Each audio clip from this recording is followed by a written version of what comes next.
Okay. All right. We are going to talk this morning about grains. Grains is something that everyone here in the room is familiar with, right? Yes. We eat lots of different grains and we eat them every single day. But what if it may be that we're not properly preparing them as to why it is that we have sickness and disease that is happening to our bodies? So we're going to just talk for a quick moment about grains and how important they are, okay? It says, poor cookery is wearing away the life energies of thousands. More souls are lost from this cause than many realize. It deranges the system and produces disease. In the condition thus induced, heavenly things cannot be readily discerned from poor cookery. So we thought maybe, okay, well, we've learned how to cook properly, but are we cooking our grains properly? Let's think about it for a moment. Okay, so we know that we should consume a whole food diet. A whole food diet. What does a whole food diet consist of? Any questions? Bran. Nuts. Okay. Legumes. Grains, fruits, nuts, seeds, right? Whole foods. Not foods that have been pulled apart and used, right? That means that in its most natural state, that means that when we have rice, it shouldn't be white rice. It should be brown rice, right? Or black rice, or red rice, or wild rice. Okay, this is what it means to eat a whole food diet. Okay, so this is just a picture of a whole grain kernel. It has the endosperm, it has the outside, which is the bran, and then it also has the germ. Okay, the outside, which is the bran, is removed during the process when they're making white rice. Okay, and there's many ways that they do it, but I know in some Caribbean countries they actually, or here they actually continue to what's the word? That's what I'm looking for. Polish it until that part is gone, and this is what's contributing to constipation, diabetes, a lot of those illnesses that we suffer with today. Okay, so let's continue. Why are whole grains so important? They're rich in antioxidants, vitamins, and minerals. Your B vitamins. So when you hear people say, no, you need that meat because you need vitamin B12.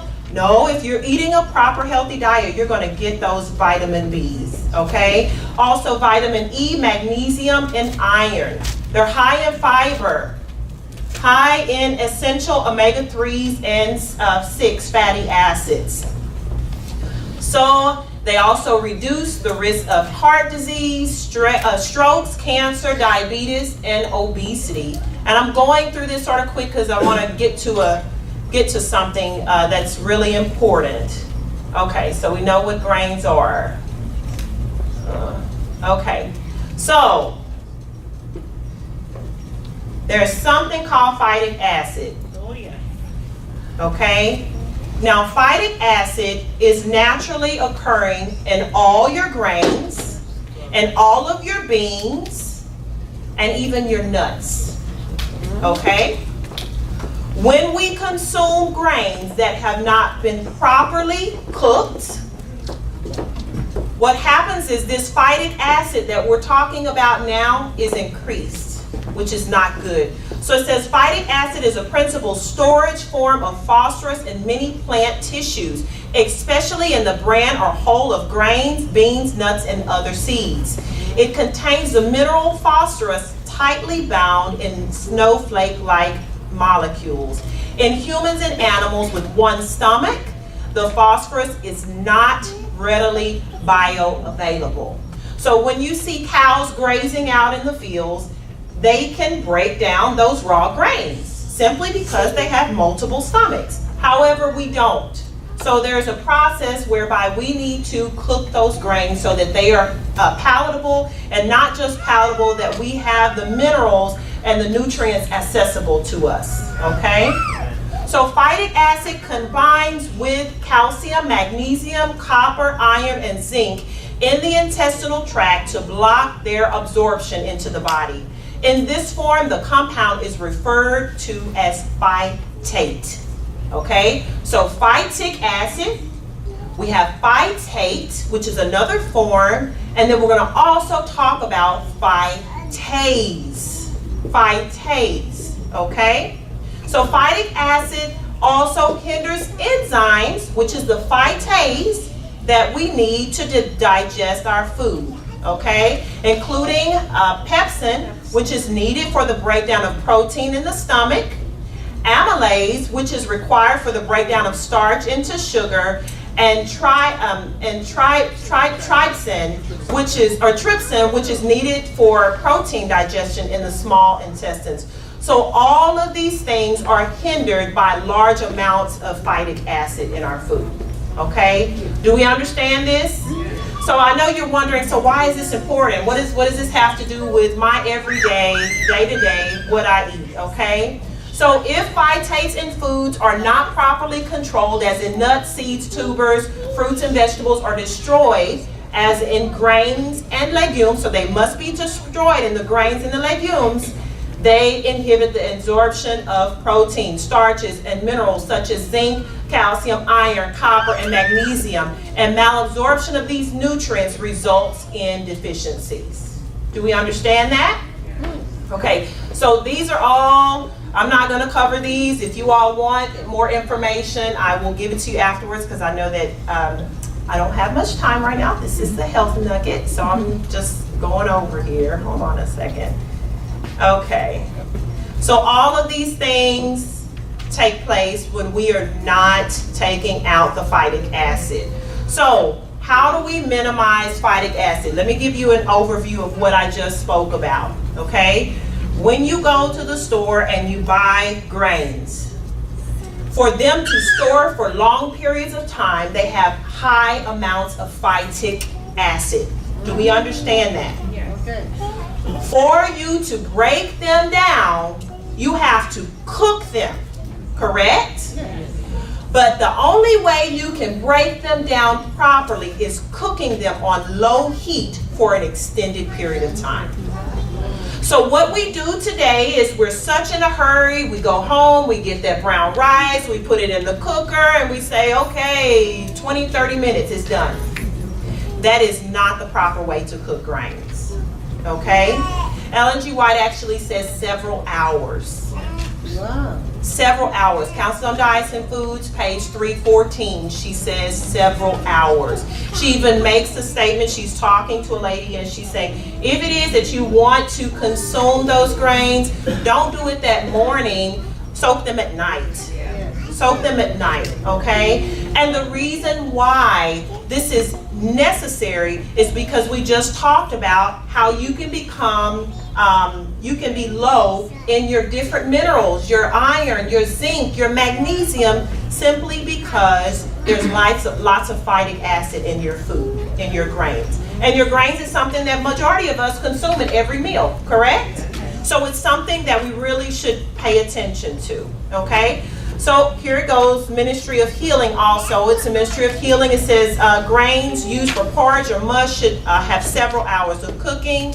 Several means more than 2, but fewer than many. So 3 or more hours is normal. I don't know, I know that we all know of Kellogg, John Harvey Kellogg, right? He was one of the ones that really pushed the health movement. And so in Battle Creek, and what he did was his wife actually had a kitchen. And they would have like an experimental kitchen there in the sanitarium there. And so they actually wrote a book. You can find the book online. And she covers all of these principles as well to give you just more insight as to what it is that it means to properly cook your grains, okay? The name of the book is called Science in the Kitchen. Science in the Kitchen, okay? Okay, so what is mush? A meal, especially cornmeal, boiled in water or milk until it forms a thick, soft mass, until it is stiff enough to mold into a loaf for slicing or frying. That comes from dictionary.com, but we know what mush is. It's like porridge. It's like, something that you eat, oatmeal. All of those different type of things are what would be considered mush.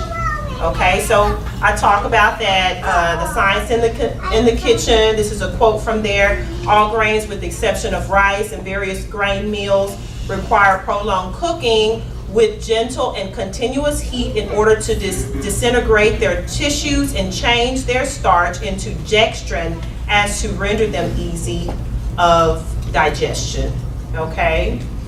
When they're not cooked for a long period of time on low heat, your body cannot process them. So it's a waste of nutrients. Not only is it a waste of nutrients, but it is actually pulling nutrients out of your body. Okay? So we may be thinking that it's doing good, but it's not. So when we go to the store and we buy ready-made meals, or we buy bread, or we buy all of these things, imagine what that does to the body over 20 years. Imagine if we have not been cooking this way for a long period of time, how it breaks down the digestive system.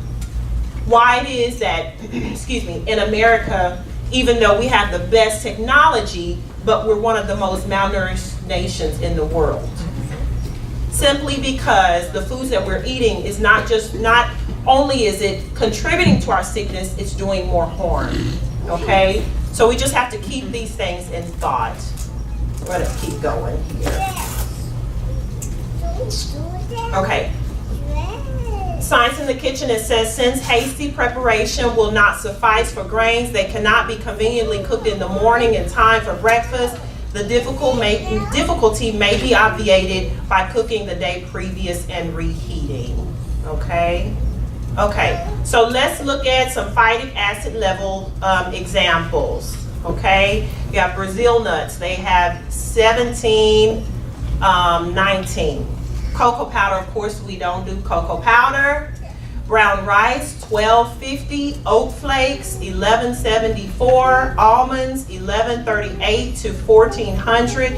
These are large numbers. So when we consume these, we have not steamed them or cooked them or dextrinized them or whatever the process may be, they're going to cause problems. And so the phytase. So we talked about the phytic acid and how it's not our friend if we consume large amounts, right? We understand that. Yeah. But we also have in those grains phytase, which is an enzyme that we need. When we cook our grains on high heat for a short period of time, the phytase is destroyed. It's completely destroyed.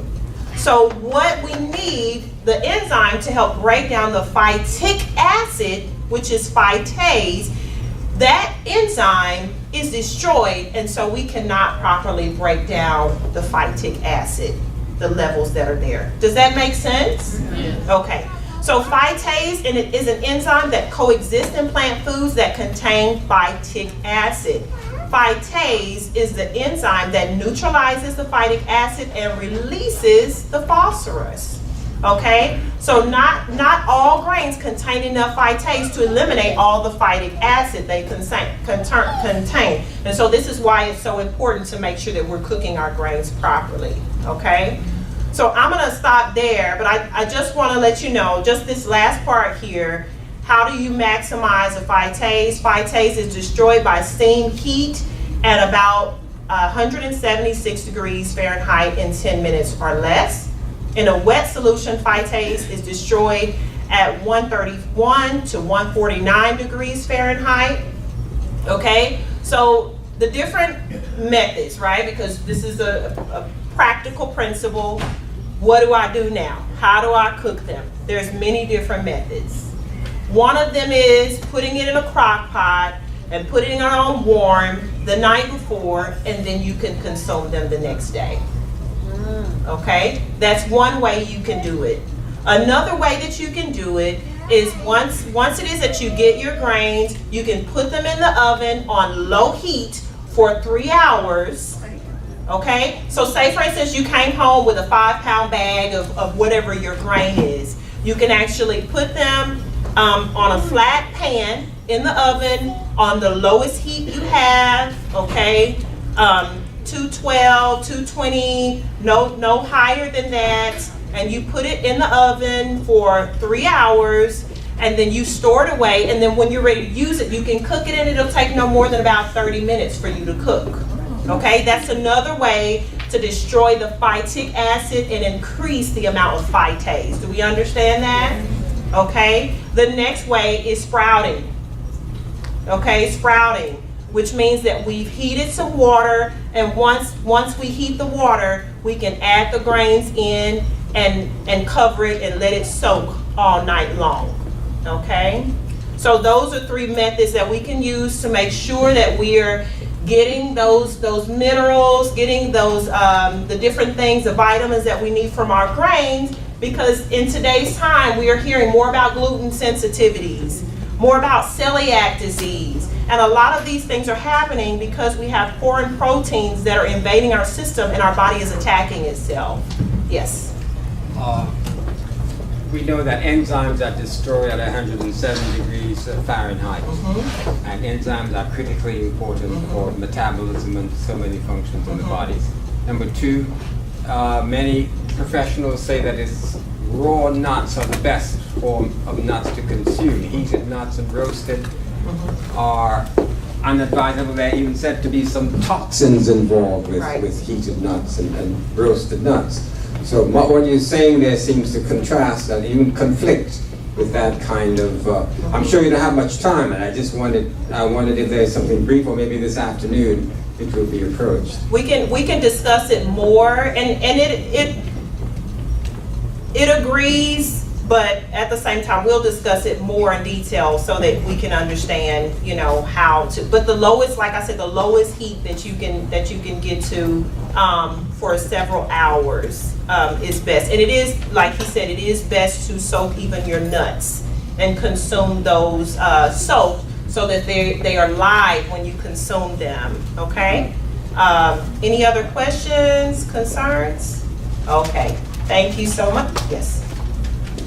Probably not now, maybe later on, but if you would delve into this a little bit deeper, we all consume lots of grains and seeds, and as you said, enzymes are, fairly easily destroyed, but we need them. That's right. So we need to navigate that little S loop, that S curve, getting rid of the phytic acid, and yet having the benefit of the phytase, the enzymes.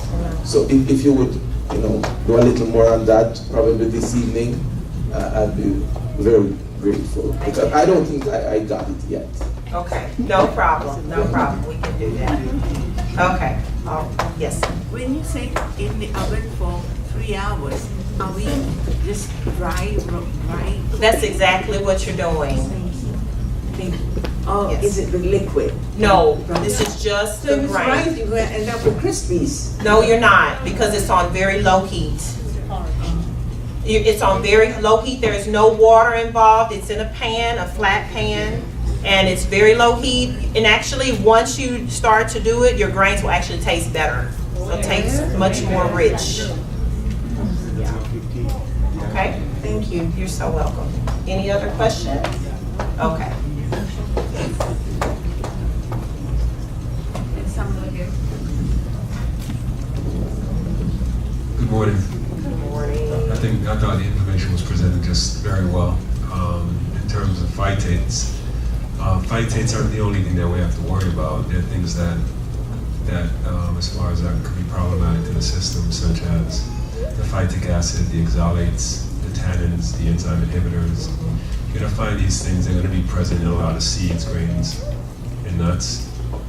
When we soak them, we're applying a wise concept from Daniel, not just from Daniel, but also from David in the Bible, when he and his men sought refuge with Abigail's provisions. When you baptize these foods, it's not just a soaking. It's going through a a sanctification process to purify the body, to get the body alkaline. So the circulatory processes could add to the cerebral function so God could dwell in your mind. So the oxalates, the phytates, the enzyme inhibitors, and so forth. When we're with the writings of Ellen G. White, putting the bread with the grains in the oven, it's going to dextrinize it to a process so it's Zweibackt. So it's twice baked. So it's going through a sanctified spiritual process, and in her writings, it's just to really provide us the best of health, which is our holiness and consecration to God.